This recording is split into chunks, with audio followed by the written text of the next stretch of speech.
Então, a gente já aprendeu os materiais, a gente já aprendeu como faz a montagem do sistema e a gente já aprendeu como zera e como calibra o sistema.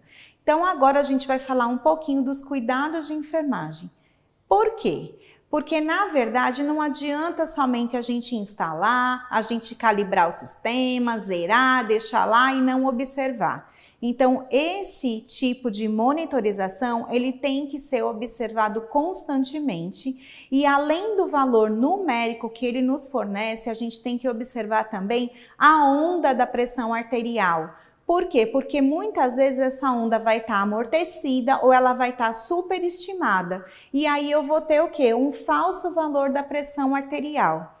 Isso pode acontecer quando a gente tem obstrução no sistema, quando a gente tem o afrouxamento das vias, ou então quando a gente recebe o paciente do centro cirúrgico, que esse paciente ele vem com muitas extensões. Por quê? Porque lá no centro cirúrgico, às vezes o anestesista, ele precisa ficar um pouco mais longe do paciente, né? E o jeito dele manipular esse paciente é agregando as extensões. Então, quando chega na terapia intensiva, a gente retira também essas extensões, tá? E coloca o sistema normal. Por quê? Porque esse excesso de extensão, ele também pode intervir na leitura da pressão arterial. Inclusive o ar, por isso que a gente não pode deixar o ar no sistema. Inclusive, se tiver um coágulozinho na pontinha do gelco que eu puncionei esse paciente, também pode dar interferência no sistema. Então, além da gente ver o valor numérico, a gente tem que prestar atenção na onda da pressão arterial invasiva. Então, quando eu tenho um traçado normal, né, da pressão arterial invasiva, quando que esse traçado vai estar normal? Quando você tem uma rápida ascensão da curva, tá, atingindo o platô, após atingir esse platô, essa curva ela vai começar a decrescer, tá? Então o fluxo ele é interrompido, a curva começa a baixar abaixo da linha base e vai ter uma pequena oscilação e depois ela vai estabilizar. Quando eu tenho um traçado amortecido, então eu vou ter um traçado caracterizado por uma ascensão e uma queda muito lenta, tá? E isso daí que pode indicar o que eu já falei para vocês, bolhas no sistema, vazamento, o uso de catéteres muito finos, por isso que a gente preconiza pelo menos o Gelco 20 gauge, tá? Que é para garantir um fluxo melhor do catéter, ele não ser tão fino, tá? Pode acontecer a obstrução do catéter e também pode acontecer a falha na calibração do monitor.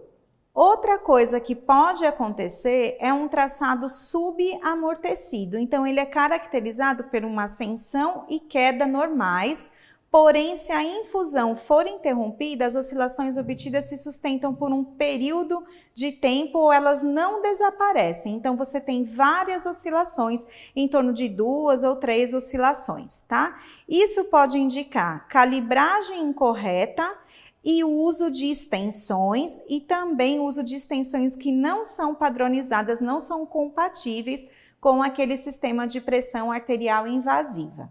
Então, se vocês observarem essa lateral aqui, essa foto lateral, isso é uma formação de uma onda com um traçado normal. Então, a gente vai ter, pelo número 1, a gente vai ter a ascensão da onda, tá?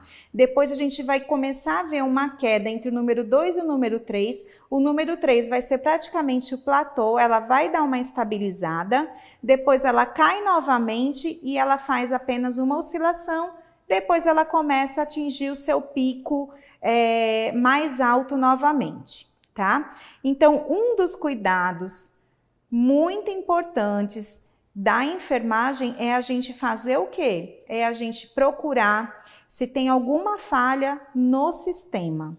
E aí, a gente também tem que observar o que? A questão da coleta da gasometria. Então, toda vez que eu for fazer a coleta da gasometria, tá?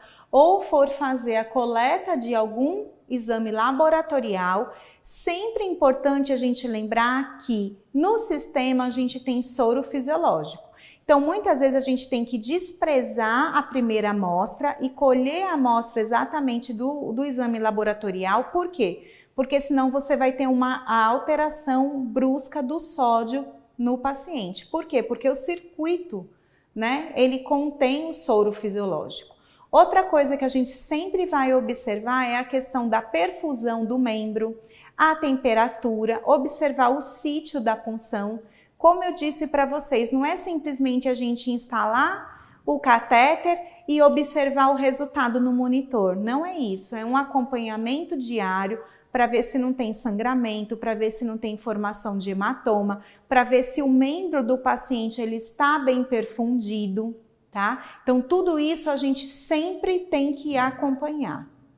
Outra coisa importante é a gente fazer o curativo do sítio de inserção do catéter, né? E observar também se a gente tem presença de infecção, sinais flogísticos de infecção, porque como eu disse para vocês, a infecção é uma das complicações, tá? E a gente vai monitorar sempre as medidas de pressão sistólica, diastólica e média, registrar no intervalo pré-determinado e comunicar qualquer tipo de alteração. Ainda em relação aos cuidados de enfermagem, eu quero frisar duas coisas aqui. Então, primeira coisa é a gente sempre manter a bolsa pressurizadora em 300 milímetros de Hg. Por quê? Se a gente não fizer isso, vai ter volta do sangue e a gente vai perder o sistema da pressão arterial invasiva porque ele vai obstruir, tá? Outro cuidado importantíssimo é quando a gente fizer qualquer coleta de material, a gente sempre tem que puxar a lingueta para poder fazer uma lavagem do sistema e sempre observar se aquele sistema ele está ou não funcionante, observando se a gente tem ar no sistema, tá? Observando se a gente tem as extensões frouxas, né? A questão das extensões a mais que muitas vezes a gente recebe o paciente que vem do centro cirúrgico com os extensores, tá? E sempre ficar observando a questão da perfusão periférica do membro do paciente, certo? Então, são cuidados simples que sempre vão fazer a diferença para o nosso paciente, tá certo? Eu espero ter contribuído para o conhecimento de vocês sobre a pressão arterial invasiva e até mais.